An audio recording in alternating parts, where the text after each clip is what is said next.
Hi all and welcome aboard. This week I'm chatting with Drew Warrington, a 15-year-old modeller sensation from the east coast of the United States, I should say.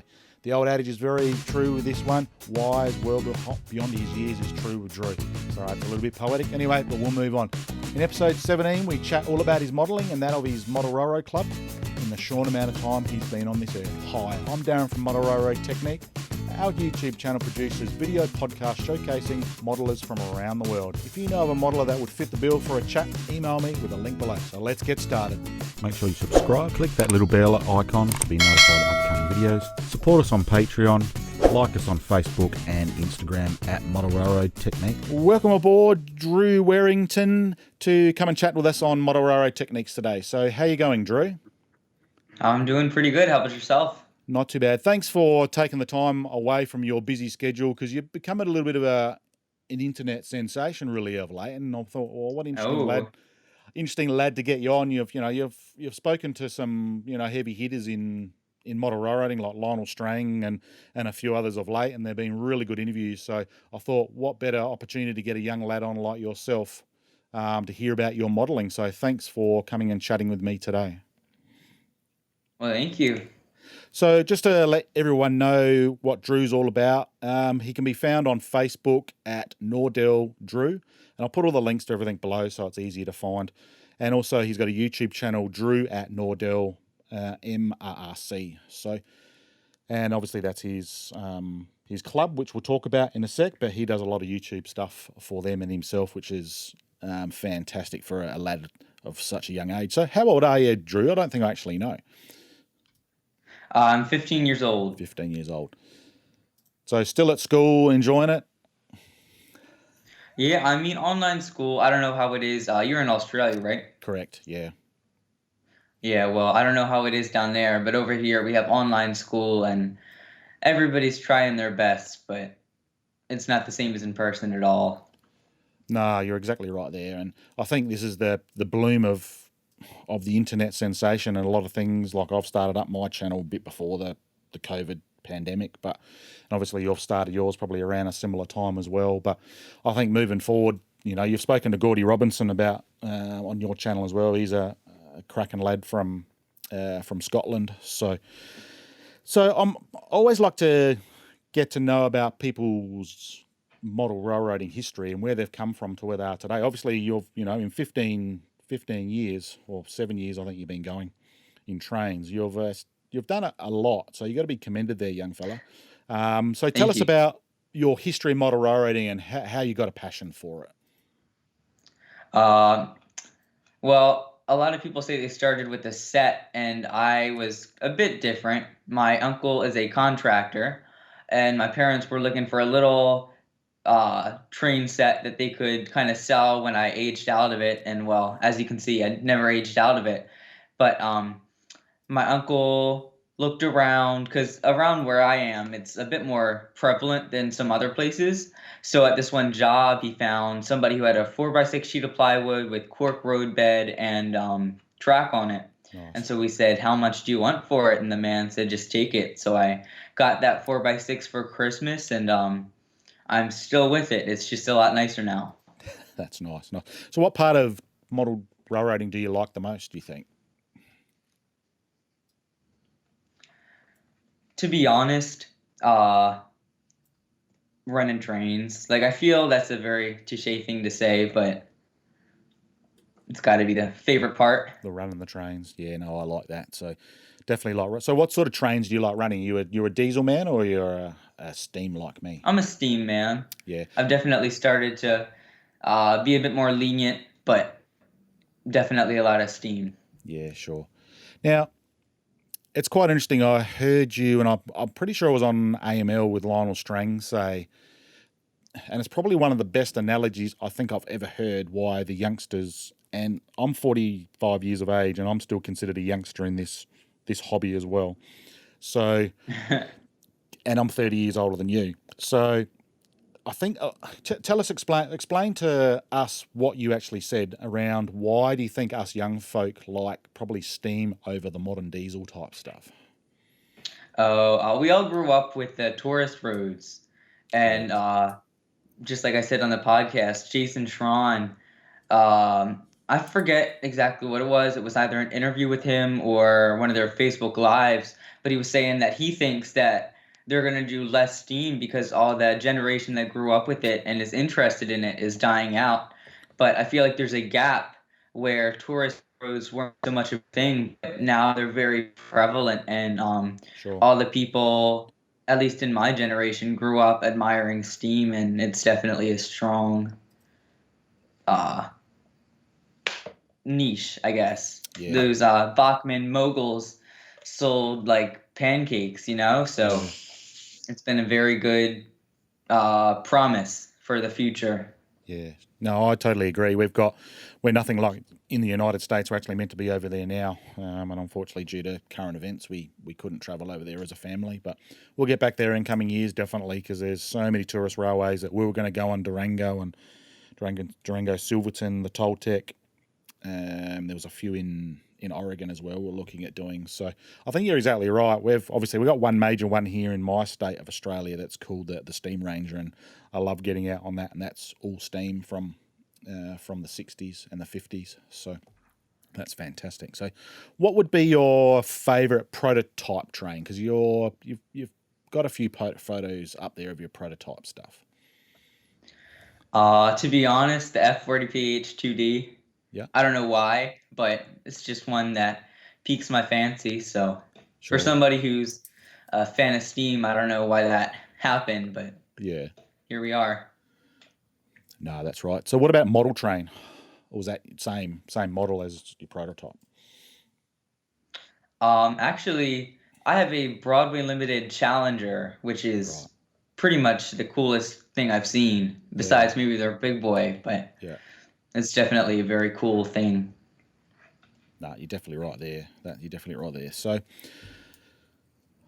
model railroad influences. So, who sort of puts the fire in your belly, so to speak, regarding your modelling? Is there any particular book you've read or individual you've spoken to, and that sort of really gives you inspiration to better yourself in the hobby? I think the thing that really kind of sparked me to go from running trains in circles around a 4x6 to starting to get a little bit more, developed Sure. is one of, I'm going to pronounce this wrong, but Pell Sowerborg, Yes, Pele. Pele. Yes, I'm interviewing him in Yeah. about 2 weeks' time, Pele. So, Oh, well, yeah, I'll be watching that because that book, it was the one about when he rebuilt his layout, and sure. that seeing him able to scratch build everything, and I learned ballasting from that book, Yeah, ground cover from that book, and kit building from that book. So I've really sure. been that's been a big influence, and I borrowed that book from a person who was a big mentor for me too. Yeah, sure. No, he's definitely I've been following him for quite a number of years as well. Between my early days, sort of reading Model Railroad magazine, as you probably have as well. That's probably where you came across him. And obviously, you're talking about the Kalmark book that he's written. Phenomenal modeler. So yeah, he's probably be right up there and one of my mentors or influences as well, I would think. So, is there any sort of one else besides Pele that even from your local you mentioned that you had another mentor? Is that out of your model railroad club or a family member or? Yeah, the people in my I'm the only person in my family who's very serious about or into it at all, pretty much. Sure. But the people at my club have been very influential and big mentors to me in helping me to learn and develop and grow in my skills and everything. So I can't thank them enough. Yeah, sure. So we'll get onto your club in a sec, and as you can see, my camera keeps flipping out at me for some reason. But anyway, we'll just leave it, I think. Okay, so you've met up with some reasonable high flyers of recent times. The ones I'm looking at: Lionel Strang, Tony Cook, Gordy Robinson, to name just a few. Yeah. How did you sort of get onto all them, I suppose, is the next thing. Obviously, what tell us a little about your YouTube journey, I suppose, what I'm getting at. Oh God. So, well, I started it. I've been wanting to do a YouTube channel for a while, and I thought that was back when I didn't really want to show my face online. And I was like, oh, well, it'll be club videos and club members can contribute and it'll be just a fun collaborative thing. Sure. And then after a while, I started it, and I think I got maybe one video from a member. Um, and then I was kind of on my own with it. So I got to the point where I was like, well, maybe I should show my face. And I was in iMovie back then, and the only thing I could think of in my head that would be a quality product was interviews. So I started reaching out to people, and the first person I reached out to, I don't want to say who they were, That's but fine. they That's fine. deflected the question, but they really asked me, they said, what makes your channel different? And in that email, it was very vaguely worded. I didn't really call it an interview. I called it a recorded chat, which Yeah. was it must have been awkward for them, and I Yeah. completely get that. But that was the turning point for me when I realized I can't just keep doing this boring random stuff. And I had 17 subscribers for probably like a month straight. Yeah. Sure. And he says that I invested in Final Cut Pro. I got a microphone. I started interviewing people and making these random videos, which kind of started out as a joke to me, but then they gained some success, and I Yeah. put a bit more effort into them, and here we are. So Yeah, it's great. yeah.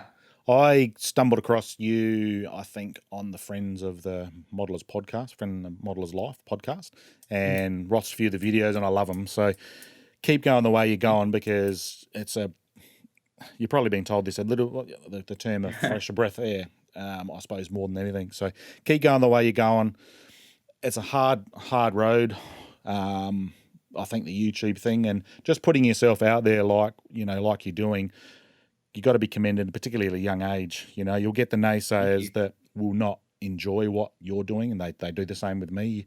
But don't worry about individuals like that, because I haven't seen any harsh comments, and you'll get the keyboard warriors like I do, saying that my stuff is rubbish as well. So, but hey, we're at least we're trying. We're out there. We're trying to better the hobby, and that's ultimately what the goal is, I think. So Exactly.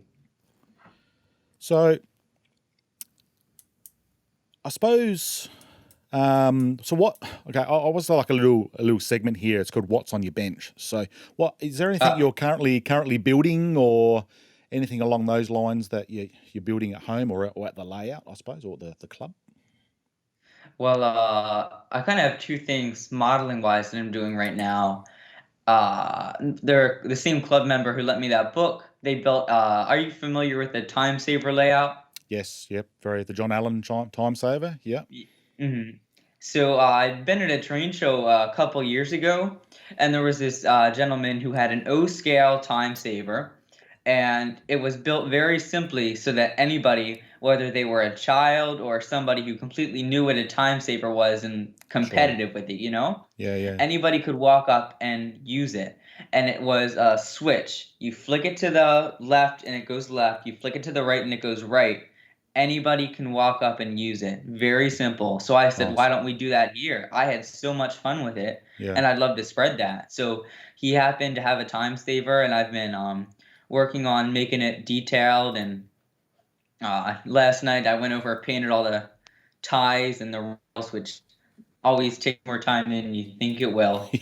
But yeah, certainly does. yeah. And So, then sorry, go on. for my club also. What? Keep going. That's fine. Just got a little bit of a delay. So That's for all. my club. Oh, sorry. So for my club also, I'm working on Peach Reefers, which is a fictional thing we're trying to do because it's a fictional line that we have Sure. for the peach industry in Delaware. So we're Titchy train car kits, 40-foot ice reefers, and I'm putting some of them together, see how they Nice. turn out. Very good. Very good. So, do you have you've spoken briefly about your own layout? Do you often tinker with that as well, or is that sort of a finished product, or you sort of practice on that, and what skills you learn from that you then go across to the club layout, or try those new techniques, or vice versa? I'd say my 4x6 is definitely the learning dummy, the crash test dummy, as I like to call it. Sure. I I like mean, that. That's good. it's some things on it I'm not proud of, and some things on it I put way too much work in, but they look good at the same time. I Yeah, made sure. on a 4x6, I hooked up signals and tortoise switches, Yeah. which took a ridiculous amount of time and was completely unnecessary. But now that's something that I have under my belt and I can then use for other purposes. So I No, don't know. It's definitely the learning ground. yeah. Don't be ever afraid to waste a lot of time on stuff like that, because I think that's how you grow. I Mhm. suppose one of the big reasons I like model railroading, it's got so many different aspects. Like whether you're into woodworking, electronics, art, and scenery type things, you can pick and choose what you feel like each day. Effectively, currently Mhm. my layout is probably 30 feet by 30 feet in your terminology. And I literally yesterday just finished all the track work. It's taken me 11 years to build it. So it's pretty well by Wow. myself and one other gentleman that's been helping me out. And it's purely computerized. So that's a passion of mine. And as I said before, Gordy Robinson got me into a little bit of itch regarding virtual operations. So I'm looking at the viability of doing that, because obviously I live the other part of the world as he does. So to have other people in the United States, I've met some awesome chaps that might be able to help me run my layout virtually, which would be exciting as well. Absolutely.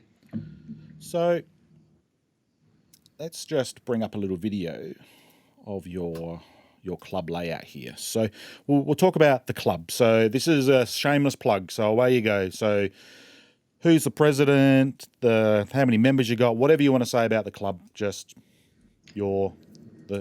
the stage is yours.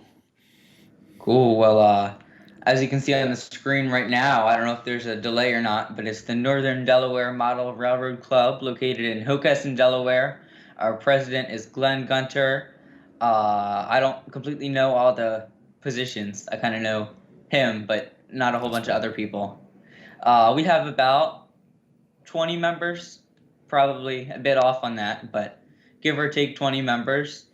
We have a two-tier layout with a back room, which is nearly the size of the main room, that contains the largest helix I've ever seen and a whole bunch of turnaround loops. Yeah, Guys who have been there since the beginning still have to think twice about where the train's going to emerge after it goes into the back. So that, I guess, is a testament to the complexity of the layout design. But sure. it's it's a cool layout. I know everybody says that, but the design, if you've been there 30 years and you still have to double think, you know that somebody put a whole lot of time into thinking about that. Yeah, sure. It's something very cool. Yeah, And our sure. modular layout was probably in the range of 14 by 20 feet. I don't know what that is in metric, Yeah, but we renovated it this year. At the Our president Glenn was the one who wanted to kind of undertake that project, and it really paid off. It's a little rough around the edges right now because we got it working and then COVID happened, so we sure. still need to get some electronic stuff working and scenery stuff. But we brought it to the Greenberg Train Show at the Chase Center in Wilmington, Delaware, Yeah, and it worked very well. So I can't say anything other than that about it. It's definitely very cool. I don't know dimensions now, but it's probably 30 feet by 15 maybe, yeah, but sure. it's very cool.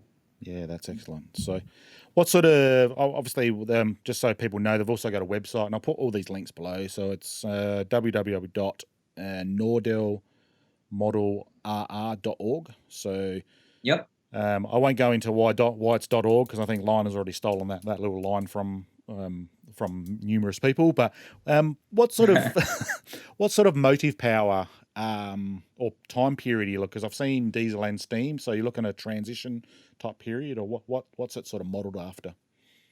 It's a very lenient transition era. There's nobody who's going to get kicked off the layout, Yeah, but the layout that the scenery and the club engines and cars are set off of is transition era. But you'll see that there's going to be a lot of early stuff because when the club was built up till maybe around 10 or so years ago, the membership was a bit older. So Sure. they were all wanting to convert to full steam and have all the facilities be that way. Yeah. But then there was a very big influx of new members. Sure. And all those people brought in their Dash 9s and ES 44s. So there was a bit of a push towards allowing diesel in, and so came the leniency. I think that's really good. I'm not part of a club because there's nothing anywhere close to me, but some of the people I have been talking to, it's good that seems to be a lot of leniency, and they've embraced a young fella like yourself with your ideas, because I notice you've got your own little spot on their newsletter, which is fantastic. You're writing stuff for that. So it seems like a really, really cool club that are willing to embrace sort of anyone's ideas, and you can tell by the layout, it's just absolutely stunning. It's amazing.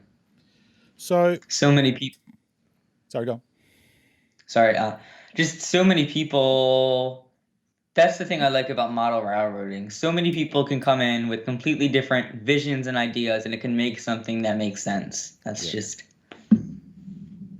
Yeah, that's exactly right. So I think, we won't dwell on the negatives too much, but there's just a lot of naysayers out there that wouldn't even give someone of your age, and even my age, even the time of day, so to speak. But it's really good that this club seems to be embracing that, and they're embracing, you on the digital world as well, which is great. So we'll take the COVID rubbish out of it. Do you have op sessions there, or are you planning to have op sessions?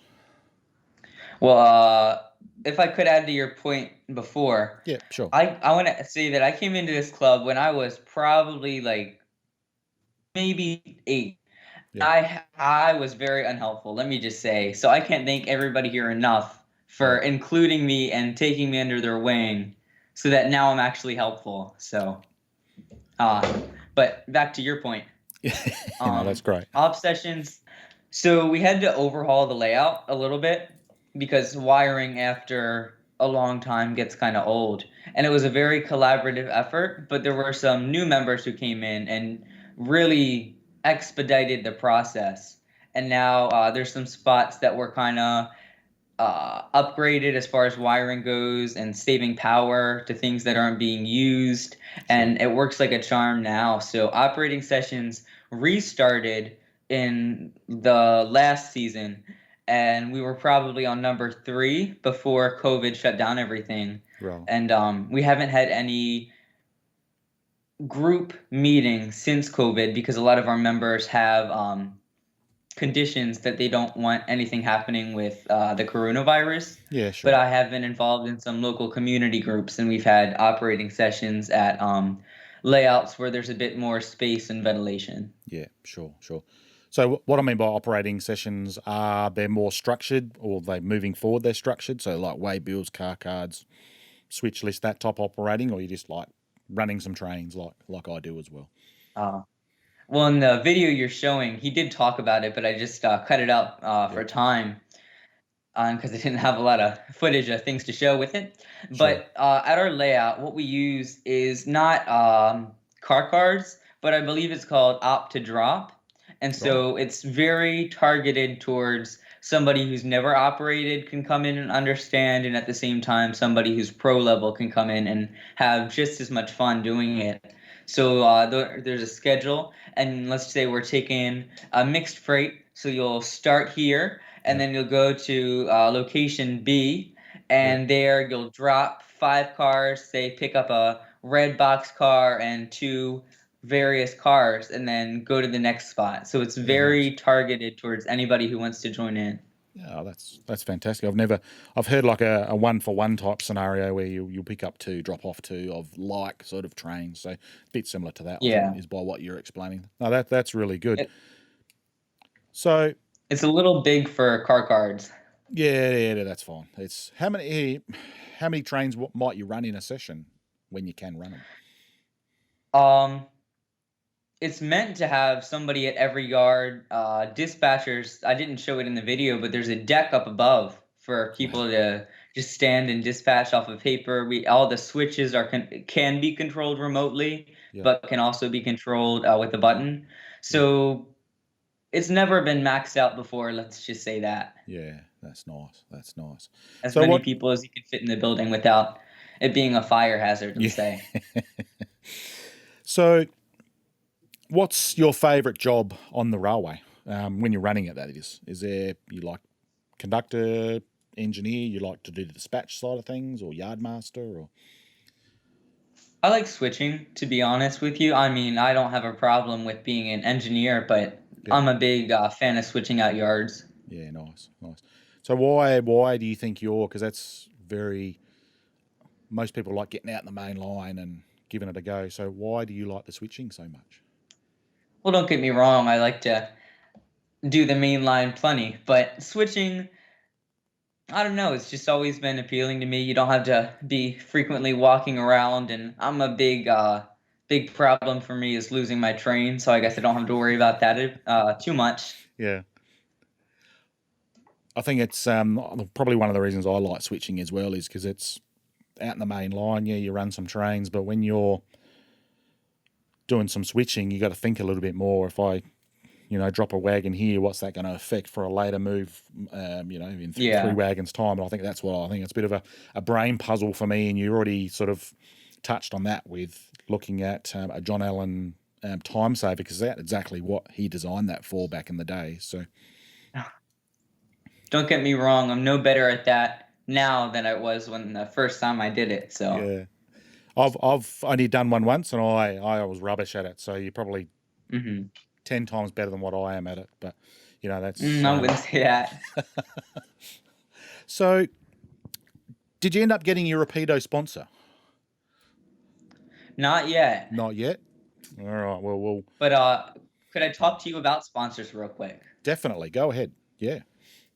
So I was kind of keeping this under wraps because I didn't feel the vibe of it. The vibe of it. Wow, English is hard. Yeah. But now I do, and I understand completely that they're fine with it being shared. I just didn't want to overstep my bounds. Yeah. So Sure. now that I do know things, Nick Santo of Nick's Trains and the Decoder Buddy, um, he gave me some Decoder Buddy light test kits and whatever the board, Yeah. whatever the trifecta is that you need for a decoder install. Right. So he one to give away, one to donate for the club, and then one for me to make a video about. So I received nice. that today actually, and I'm very excited about that. Fantastic. And then as far as other things go, Tony Cook of Model Railroad News, we've been keeping in touch, and we're going to record a video on Monday all about the Rapido RDC Canadian RDCs that they're shipping out. Sure. It'll probably be the week of when it comes out, but I'm Nice. gonna get that out ASAP so he can put it on his pages since it's a very ongoing thing that's happening. So I'm pretty excited because I never thought that I would be collaborating with Tony Cook and having him ask me, say, "Hey, do you want to do a video?" I didn't ever think that would happen. So I haven't heard from Rapido at all, but I got they posted my video on their Facebook page, so I can't say that I'm not satisfied.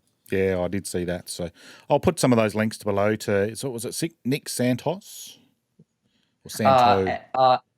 I can email you the stuff afterwards, but it's Nick's Trains, Nixtrains. All right. He's the Decoder Buddy wizard. Oh, okay. All right. Yep. If you could, and I'll put all these links below, so Absolutely get the word out there for him as well. That's great. So yeah. So as I said, you've spoken to some heavy hitters in the game so far, and I'll go through a few names. I'm not going to ask you to say anything you don't want to, but fire away. Trust me. I'm interested in about things. I'm interested in your favorite bits, and I'll start with Lionel Strang. So, what did you like about interviewing Lionel Strang? Well, I'd listened to the podcast for a while, and to be honest, I was just like, "Oh, he's a pretty fun guy," and just like, and I'm involved with the AML podcast now. I don't know how, but I was on a Patreon episode the other day. Oh, nice. And I received my AML nickname. I'm now the problem child of the AML network. So let's see where that goes. So I never really expected to be involved with that, but it's very cool. Yeah. So now that I know him more, I can joke about it.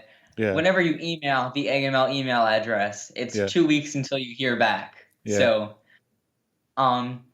but no, I reached out. Anybody I reach out, it's through a contact us page, very usually. And Yeah. I always say contact us pages are my worst enemy. But I reached out to him, and it was a fun interview. The people I did before, he was the third person I interviewed. Before that, John Avadacola and Michelle Kempema. Yeah. I was very uptight in those interviews, and Yeah. I've kept in touch with John, and he's been very helpful with Final Cut Pro and certain video things. Sure. And I just Lionel Strang's helped me to lay back a lot, so I can't thank him enough. Yeah, that's great. That's great. So, I've interviewed Fun guy. Michelle a few months ago now, and I've got one coming up in the next probably month or so with her, doing a bit of a layout tour. She's just a lovely, lovely individual, and Absolutely. I'd already arranged, as I said, we're going to be over there, and I'd arranged to go and run trains with them and all sorts, but obviously then this rubbish happened, so I look forward to getting over your neck of the woods in the coming years. I don't think it'll be next year, unfortunately, but maybe the following year. So, we can do it. yeah, well, that's right, and I hope, I just love the United States. It's a lovely place to visit. You got lovely people, and more than helpful for us. Us tourists over there, because obviously we get out and drive, and they're patient with us, which is great because you drive on the wrong side of the road compared to what we do. So, Gordy Robinson, I've obviously interviewed him as well, and he's a very funny lad. So, what did you like about chatting with him? To be honest, I wasn't extremely familiar with him and all I knew is that he was running for NMRA president. I knew a little bit about what his background was before he did that, but I pretty much went into that blind. I recorded that on the day of the AML podcast interview with him being released, and I made it a point not to listen to that so I could really just kind of get a first-time conversation with him, and that's exactly what happened. I got emails from people that they said he got them back serious into the hobby. He's a very upbeat guy, and I would never say that somebody would inspire me to join the NMRA within an hour-long conversation, but he really did. He's such a nice guy. His points about everything are almost common sense, but you'd never think of them on your own. He's a cool dude. That's what he is. He is. I definitely agree. And I spoke to him probably for an hour as well, and exactly the same thing. I've yet to do it, but I definitely I just want to purely join to vote so he can become the president, I think. So to represent some of us younger folk, I suppose, within the NMRA, which seems to be lacking. If you take Lionel's slant on it, which I sort of tend to agree, which is a bit political, but anyway, that's my opinion, and I'll stick by it. So, what others have you enjoyed interviewing or being a part of during interviews?